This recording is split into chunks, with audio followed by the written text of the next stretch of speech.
Assalamualaikum warahmatullahi wabarakatuh. Pada kesempatan kali ini saya akan mempresentasikan mengenai hasil UAS sistem pada mata kuliah sistem operasi. Saya sendiri Bambang Marwoto dengan NIM 2004 010 160 PJJ Informatika Universitas Siber Asia.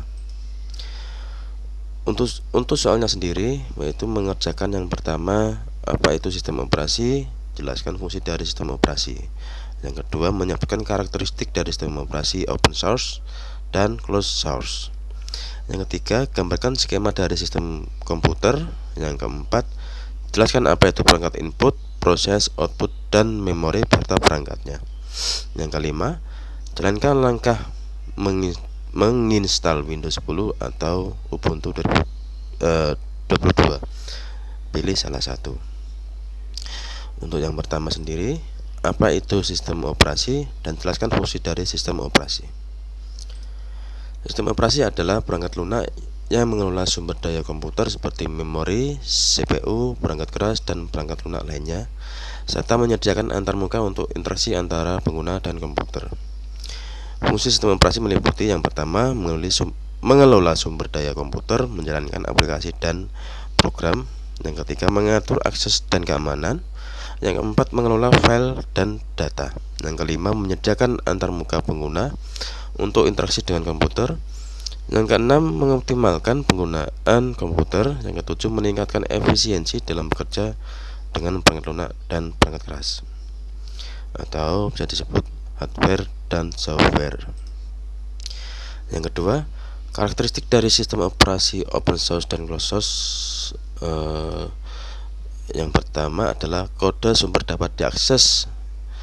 Ini untuk open source, kode sumber dapat diakses dan dimodifikasi oleh pengguna atau pengembang. Yang kedua, gratis untuk digunakan dan didistribusikan. Yang ketiga, dapat disesuaikan dan dioptimalkan untuk kebutuhan pengguna. Yang keempat, dapat diuji dan dikembangkan secara terbuka oleh komunitas pengguna dan pengembang. Yang kelima, keamanan dan kualitas kode dapat diverifikasi oleh pengguna. Sedangkan karakteristik sistem operasi closed source, yang A adalah kode sumber tidak dapat diakses atau dimodifikasi oleh pengguna atau pengembang.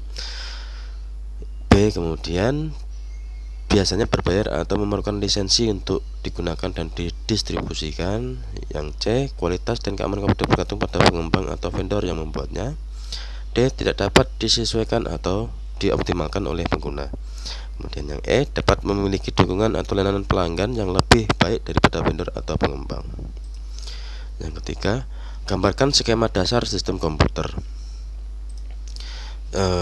Untuk skema dasarnya dibagi menjadi dua, yaitu ada hardware atau perangkat keras dan software perangkat lunak. Untuk hardware sendiri terdiri dari yang pertama yaitu CPU, RAM, kedua storage device, kemudian input device, selanjutnya output device, dan perangkat jaringan. Sedangkan untuk yang software terdiri dari operating system, aplikasi, dan data. Untuk hardware sendiri terdiri dari 5 device, yaitu pertama ada CPU. CPU sendiri adalah otak untuk melaksanakan perintah, sedangkan RAM adalah untuk menyimpan data sementara yang digunakan untuk CPU. Yang ketiga adalah storage device, menyimpan data permanen. Terus input device memasukkan data ke komputer. Output device adalah menampilkan hasil pengolahan data. Kemudian perangkat jaringan menghubungkan komputer ke jaringan. Untuk software sendiri ada menjadi 3, yaitu operating system, application, dan data. Untuk operating system yaitu untuk mengontrol dan mengelola perangkat keras dan perangkat lunak di dalam komputer. Sedangkan application yaitu program yang digunakan untuk melakukan tugas-tugas tertentu seperti pengolahan kata, pengeditan foto, dan lain-lain. Yang ketiga yaitu data, informasi yang disimpan oleh komputer. Soal nomor 4 yaitu jelaskan apa itu perangkat input, proses, output, dan memori beserta perangkatnya. Perangkat input yaitu perangkat keras yang digunakan untuk memasukkan data atau informasi dalam komputer. Contohnya yaitu keyboard, mouse, scanner, dan mikrofon. Sedangkan perangkat proses yaitu aktivitas komputer yang dilakukan oleh perangkat keras CPU untuk memproses data yang telah dimasukkan ke dalam komputer melalui perangkat input. Ya, contohnya ya CPU itu sendiri. Kemudian perangkat output menampilkan atau menghasilkan hasil proses yang dilakukan oleh komputer, terdiri dari monitor, printer, speaker, proyektor, dan lain sebagainya.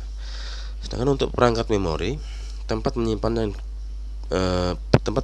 yang digunakan oleh CPU untuk menyimpan data yang sedang diproses, terdiri dari RAM, random access memory, dan storage device permanen.